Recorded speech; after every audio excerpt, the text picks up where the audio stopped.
The hidden meaning beneath the ink. What Freud would have seen. They walk past you every day.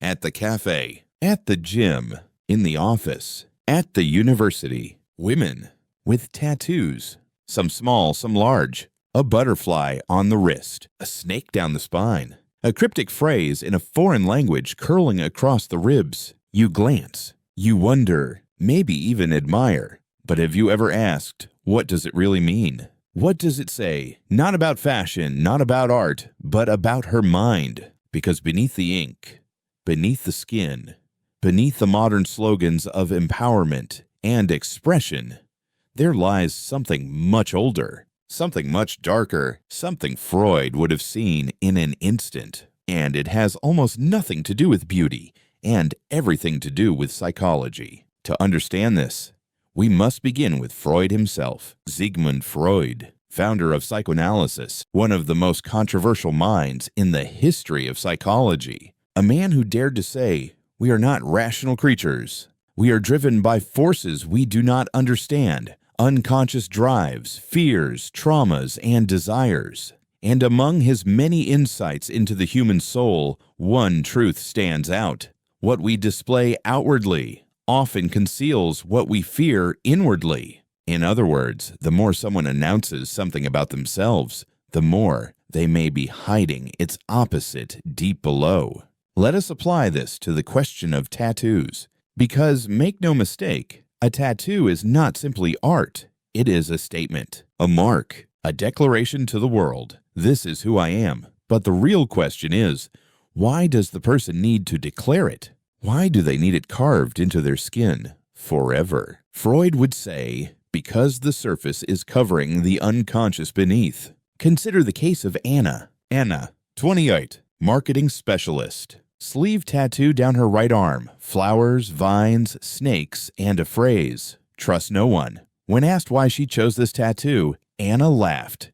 It's just something I like. It looks cool. But when pressed further in a deeper conversation, something else emerged. Anna had been through 2 abusive relationships. She carried a deep, unresolved fear of intimacy. And more than that, a powerful mistrust of men. In her mind, the tattoo was an expression of strength, but in her unconscious, it was a shield. A permanent, visible warning. Stay back. Freud would call this reaction formation, the act of turning an inner fear or weakness into an outward display of strength. And here lies the first great truth. Many tattoos on women, especially bold, aggressive, or sexual ones, are not symbols of power. They are defenses against perceived vulnerability. This does not mean that every tattooed woman is secretly broken, but it does mean that behind every mark, there is a story, and often a wound. Another example, Sophia. Sophia, 33, corporate lawyer. Tattoo of a dagger through a heart, inked across her side. When asked why, she replied, it's about independence. No man will ever break me again. The key word, again.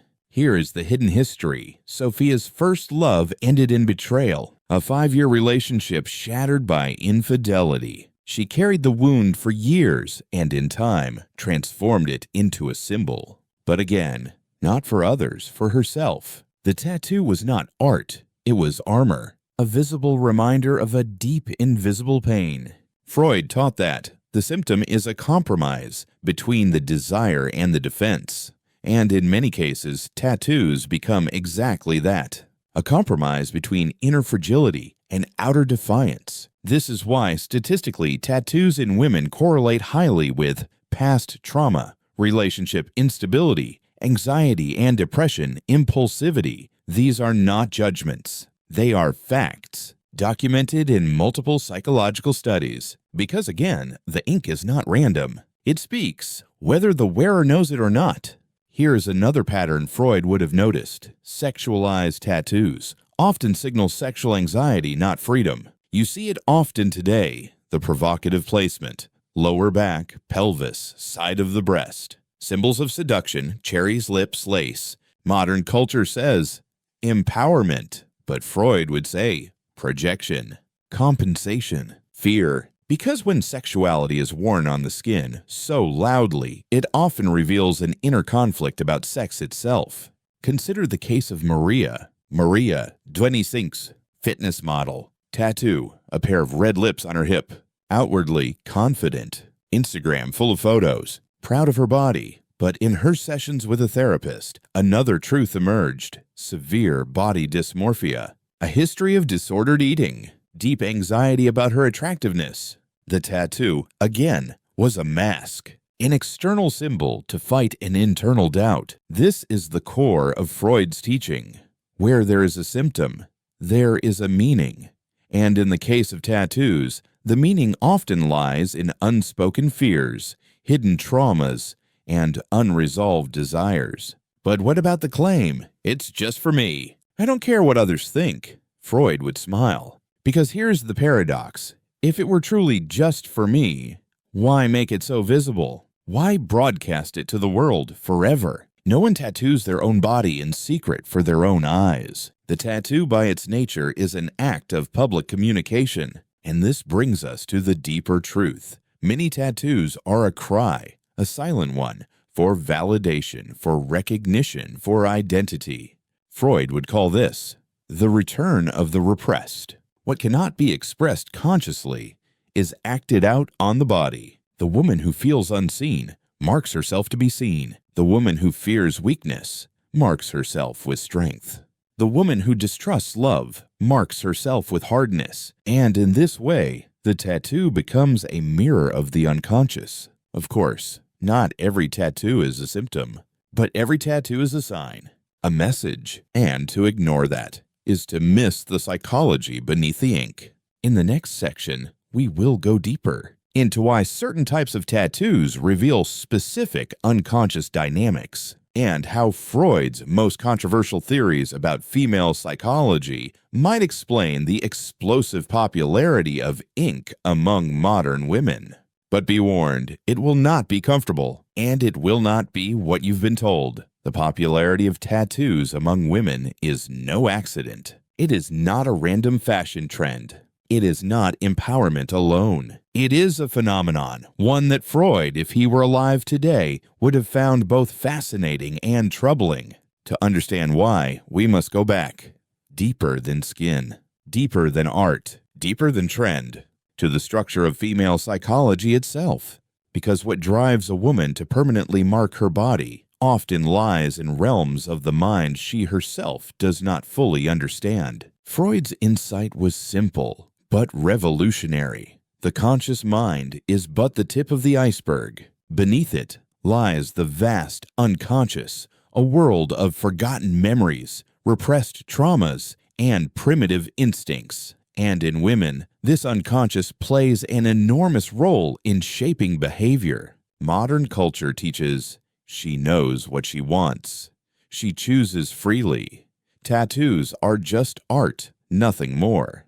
But the reality is far more complex, because often the conscious choice to get a tattoo masks a deeper unconscious need, and that need is rooted in the desire for identity, the need to process trauma, the instinct to sexualize the body, the hunger to be seen and validated, the struggle between control and submission. Let's take these one by one. The desire for identity. Freud wrote, "Where identity is unstable, the ego seeks marks to define itself." In other words, when a woman lacks a solid sense of who she is, she may mark her body to create an identity. You see this constantly. A young woman, 19, uncertain of her place in life, gets a large tattoo of a wolf. "Because I'm strong," she says. But is this true strength, or an attempt to convince herself? In many cases, the tattoo becomes a substitute for inner identity. Rather than cultivating it from experience, reflection, and growth, it is projected onto the skin. And over time, the tattoo becomes a shield. This is who I am. Look at me. Understand me. 2. Processing trauma. This is perhaps the most common unconscious driver. Women who have suffered trauma, sexual, emotional, relational, often turn to tattoos as a means of reclaiming control over their bodies. I choose what goes on my skin. I choose the meaning. I choose the pain. Freud would call this a form of repetition compulsion, the tendency to repeat traumatic experiences symbolically in an attempt to master them. But here is the tragic part. Rather than healing the trauma, the tattoo often cements it. It makes the wound visible, permanent, rather than resolved, and the woman carries it with her every day. 3. The instinct to sexualize the body. This one is more controversial, but Freud would not shy away. Modern culture tells women, own your sexuality, display it, but for many, this is a defensive move. In psychoanalytic terms, sexual display often masks sexual anxiety. The woman unsure of her sexual value marks her body sexually to gain external validation. You see it in the placement. Thighs, hips, lower back, breasts, each tattoo saying, look here, I am desirable. But unconsciously, the message is often, see me, so I can believe it. And this is dangerous because it creates dependency on external validation. Freud warned, when desire is sought from others, the self is made dependent on them.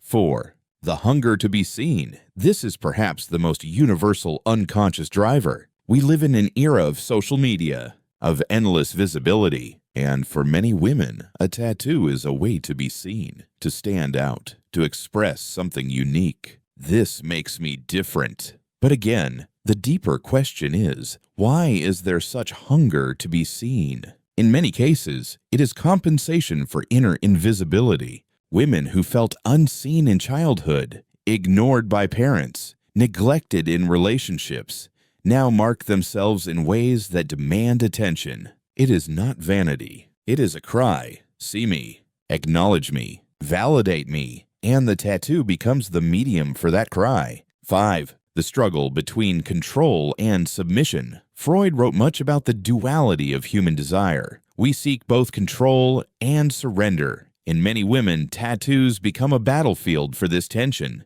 On the surface, a tattoo is an act of control. I choose, I decide, I own my body. But the process itself, being inked by another, submitting to pain, carries a powerful unconscious meaning. I surrender, I submit, I am marked. This is especially true for highly sexualized tattoos or tattoos acquired impulsively. There is often an unspoken dynamic of wanting to control the body, yet also wanting to surrender control to another. And Freud would see this as an unresolved tension between ego and instinct. The deeper pattern. When you put all these elements together, a pattern emerges. For many women, tattoos are not merely decorative. They are symbolic acts, driven by unconscious forces. They express the need to overcome wounds, the hunger for identity, the drive to sexualize the self, the longing to be seen, the hidden conflict between power and submission. And this is why the act is permanent, because it speaks to desires and traumas that feel permanent within. Modern irony. Here is where a little irony must be allowed, even in this dark subject. In Freud's day, tattoos were rare, especially on women. They were seen as masculine, criminal, low class. Today, they are marketed as empowerment. But Freud would likely chuckle and say, the forms change, the instincts do not. The same ancient drives that led primitive tribes to scar their bodies now lead modern women to tattoo studios in Brooklyn and Berlin. Different ink, same psyche. Final example, Emily, 27.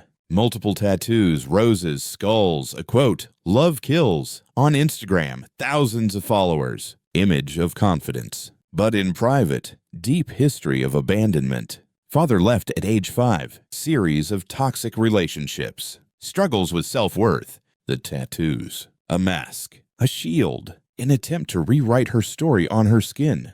Because inside, the story still hurts. And this is what Freud would see. What the mouth cannot say, the body speaks. Why this matters, you might ask. So what? Isn't this just overanalyzing? Let people do what they want. Of course. But here is why it matters. Because for many women, tattoos do not heal the wounds beneath. In fact, they often deepen them. making the trauma permanent, locking in the identity of the wounded one, the rebel, the hardened woman, and this can have lifelong consequences. Difficulty forming stable relationships, attraction to dysfunctional partners, reinforcing cycles of pain and insecurity. Freud would argue the symptom is not the cure. Only through understanding can healing begin. A question for you. So now, I ask you, when you see a tattooed woman, what do you think lies beneath? Is it art, empowerment, or something deeper, something unspoken? Leave your thoughts in the comments. By now, you may have begun to see what Freud would have seen, that tattoos, especially among women, are not simply aesthetic. They are psychological symbols, messages from the unconscious carved in flesh. But there is one aspect of tattooing that is rarely discussed, and yet Freud would have found it most revealing: the ritual of pain. Because make no mistake, tattooing is not merely about beauty. It is an act of controlled suffering, and this suffering is chosen, sought out, paid for. Why? This is where the deeper layers of female psychology begin to emerge. Layers Freud spent his life studying, often to the discomfort of his peers. Freud understood that human beings, especially women, are not only driven by the pursuit of pleasure, they are also driven by thanatos, the death instinct, a pull toward self-destruction, toward pain, toward repetition of trauma. The human psyche, Freud wrote, contains both eros, the life drive, and thanatos, the death drive. And in many acts of modern life, especially tattooing, we can see this ancient pull toward pain ritualized. Pain as purification. One of Freud's key insights was that pain often serves as a means of purification. When a trauma cannot be resolved in the mind, it is acted out on the body. In ancient cultures, this took the form of scarification piercings, fasting self-flagellation. Today, in the modern West, tattoos have become a similar ritual. The process is revealing. The anticipation, the submission to the artist, the endurance of the needle, the permanent mark left behind. Each stage mirrors ancient rites of passage, and for many women, this is not accidental. It is an unconscious attempt to process unresolved emotional pain through physical suffering. Consider the case of Lena. Lena, 30, tattooed almost entirely across her back and ribs. Why? It's beautiful, she says. But in therapy, another truth emerges: a long history of childhood abuse, guilt, shame, a desire to cleanse the past. And the act of tattooing, the endurance of pain, became for her a form of atonement. If I suffer enough, she thought, I will be free. Freud would recognize this instantly, a compulsion to repeat suffering as a way to master it. The masochistic instinct. Freud also explored the masochistic instinct, especially in women. Not merely sexual masochism, but a deeper psychological tendency to seek pain as a way of experiencing meaning. For many women, life today is strangely empty. Relationships shallow, friendships transactional, social media endless but hollow. In this void, pain becomes meaningful. The tattoo parlor replaces the ritual temple. The needle replaces the priest, and the suffering becomes a way to feel alive. Consider Sophie. Sophie, 25, college student, bright, attractive. On her thigh, a large, brutal tattoo of a knife. It's just art, she says. But in conversation, another layer emerges: a struggle with depression, a history of self-harm, a longing to feel something, anything. The tattooing process, painful, bloody, permanent, became a ritualized form of what she once did with a razor blade. And again, Freud would see, the symptom replaces the forbidden act, but the instinct remains. Tattoos and the feminine drive for transformation. There is also another, more positive, unconscious force at work: the desire for transformation. Freud recognized that women, more than men, often experience identity as fluid. She is not, she becomes, he wrote. And the tattoo, permanent, visible, becomes a way of marking personal transformation. After a breakup, a trauma, a life transition, many women seek to rebirth themselves through ink. The old self dies. The new self is marked in skin. Consider Claire. Claire, 35, recently divorced after a 10-year marriage. Her first tattoo, a phoenix rising from ashes. "It's my new beginning," she says. Freud would interpret this not as mere art, but as a profound ritual of identity. When the mind cannot fully process loss, the body enacts renewal. In this sense, the tattoo becomes not only a wound, but a scar of survival. The erotic subtext of tattooing. There is also an erotic subtext to tattooing that Freud would not ignore. The act is intimate, the body exposed, the artist close, the pain eroticized. Many women unconsciously experience tattooing as a form of controlled surrender, especially in highly sensual placements, thighs, hips, ribs, breast. The act itself carries layers of meaning. I submit, on my terms. It is both an assertion of control and a surrender of it. And this erotic tension is part of what makes tattooing addictive for some. Freud wrote, "In the repetition of the painful, there is often the search for the forbidden pleasure." Addiction to tattooing, a psychoanalytic view. It is no coincidence that many heavily tattooed women become addicted to the process. Why? Because each session delivers pain, purification, transformation, new identity, attention, social validation, erotic charge, submission, control dynamic. The cycle repeats. The need grows, and without awareness, it can become a compulsion. Freud would classify this under repetition compulsion, the unconscious drive to repeat unresolved inner conflicts outwardly. Humor break. At this point, you may be wondering, does Freud think every tattooed woman is secretly tormented? Of course not. Some just really like flowers. But when you start to see the patterns, it's hard not to imagine old Freud raising an eyebrow in the tattoo parlor and murmuring, "Tell me about your childhood." Why, this is dangerous. The real danger is this. When pain becomes ritualized, it can prevent true healing. The woman marked by trauma seeks tattoos to cope, but in doing so, cements her wounded identity, and then attracts partners who mirror the wound, relives old dynamics, repeats cycles of dysfunction. This is not empowerment. It is entrapment. Freud would argue, what is not understood is repeated. Final example, Natalia, 40. Extensively tattooed, bold, provocative, fiercely independent, but under the image, years of emotional abuse, estranged from family, cycles of toxic partners, the tattoos, a visible armor, but also a prison. "I can't change now," she says. "This is who I am." And here is the tragedy. The ink meant to transform has trapped her in the past. Why you should care. This is why this topic matters, because beneath the skin, beneath the ink, beneath the Instagram captions, lies a psychology that shapes how women love, who they trust, what they fear, how they repeat their past. And for those who dare to understand, a tattoo is never just a tattoo. It is a story, a ritual, a cry for healing, or a mask for pain. There is one question we have not yet asked. Why now?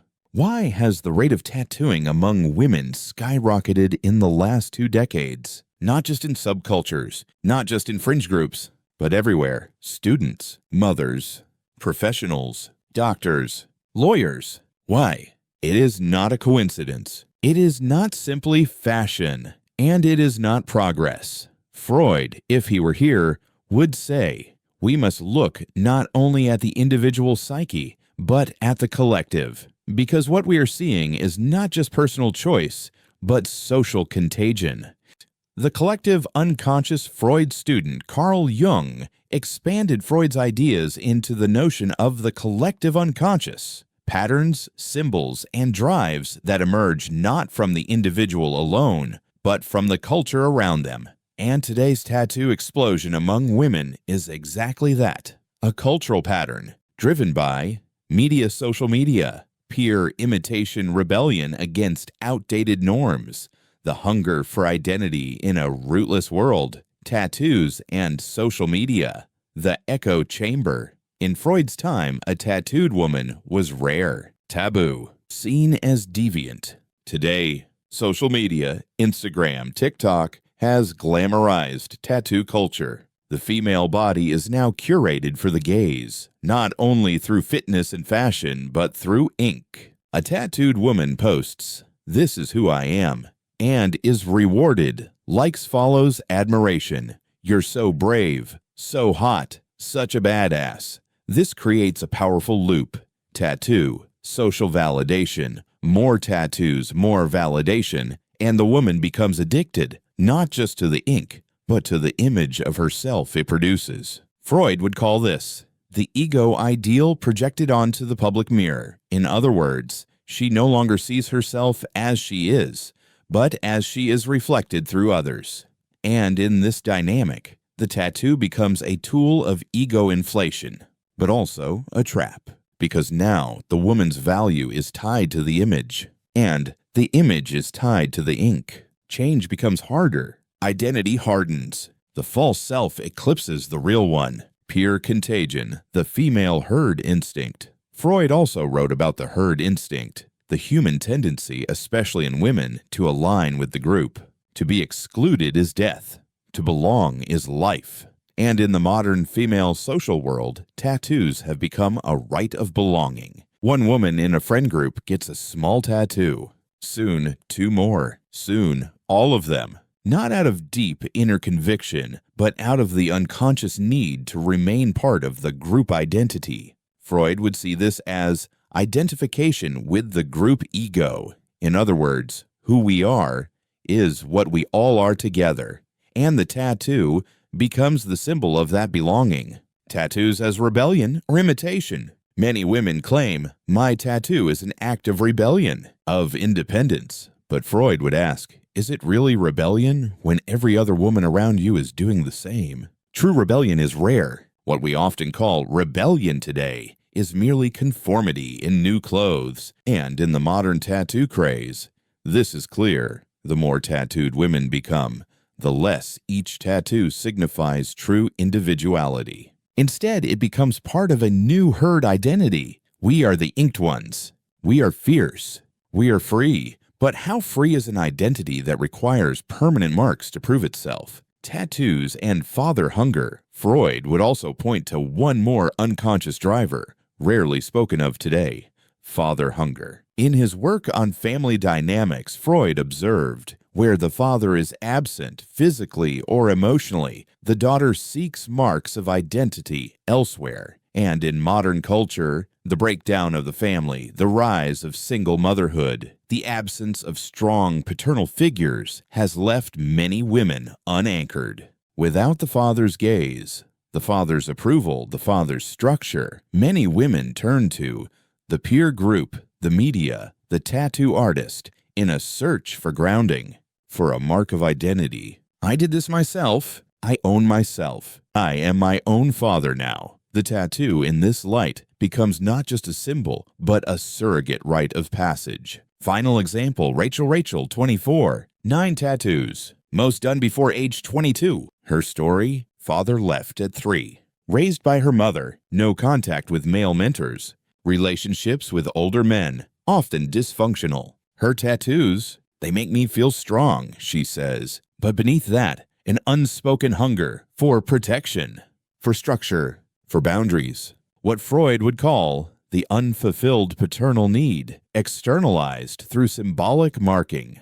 The long-term consequences. This is where Freud would issue a warning, because while tattoos may feel empowering now, for many women they may become burdens later, when relationships shift, when self-image matures, when motherhood comes, when the social tides turn. What felt like freedom may later feel like a cage. And many heavily tattooed women later struggle with regret, shame, difficulty attracting stable partners, difficulty maintaining self-respect, because the tattoos, while permanent on the skin, were often decisions of a temporary mind. A question for the viewers. And so I ask you, are modern women truly expressing freedom through ink, or are they unconsciously acting out unresolved needs?